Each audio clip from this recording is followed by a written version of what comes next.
The Shelby GT500 is my favorite version of the Ford Mustang, and for a lot of people, that's because of the styling, the heritage, and the bespoke engines that are often fitted to them.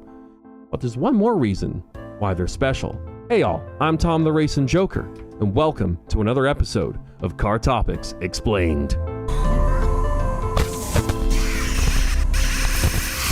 Albeit, I am not so familiar with the original GT500, but I love these three facts I learned about the car when I did some research, specifically about the engine that went into the 1968 GT500 KR. And yes, I know the 67 GT500 was actually the first one, but moving on. The engine in the Shelby GT500 KR was called the Cobra jet, which is bad as heck. Ford rated the engine at 335 horsepower, when in reality it made 435. I love it when manufacturers undersell the performance of their cars. And last but not least, the 428's valve covers had Cobra Le Mans written on them to pay homage over their victory over Ferrari in 66 and 67 at Le Mans in the GT40. Pretty cool stuff. Ford is really good at adding details to their cars to acknowledge and cherish their history. But what got me to fall in love with the GT500 were the S197 and S550 body styles. You see, the 2013-2014 S197 GT500 was nuts. It came with the 5.8-liter, 662 horsepower Trinity engine. Mated to it was a TR6060 Tremec transmission, and boy was the gearing long. So long, in fact, that you could get to 60 miles an hour in one gear. What's also pretty wild is that the S197 GT500 could do 0 to 60 in 3.5 seconds stock and get a quarter mile of 11.6 seconds stock.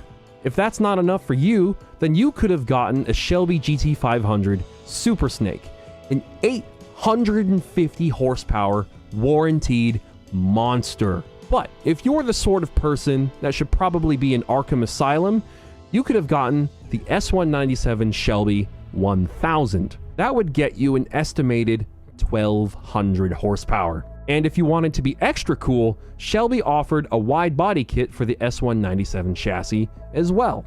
And from what I've been told, because I've only driven a Coyote powered S197 and S550, that the S197 GT500 feels just modern enough while still feeling like a raw, old-school muscle car.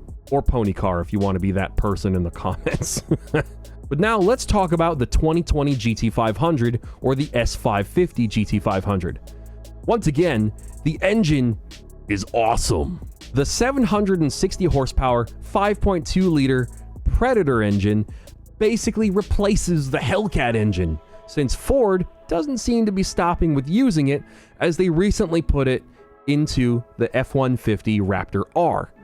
It sucks, but since the Hellcat engine is going extinct because environmentalists kind of suck sometimes, the Ford engine is basically the new powerhouse. And with a new pulley, a better intake, and some E85, you can make over 900 horsepower to the wheels. I remember seeing that dude in blue review an orange GT500 with this power and these mods not long after these cars came out. But even though 760 horsepower is cool as heck, what is truly mind-boggling is the transmission. A 7-speed dual clutch transmission, the Tremec TR9070.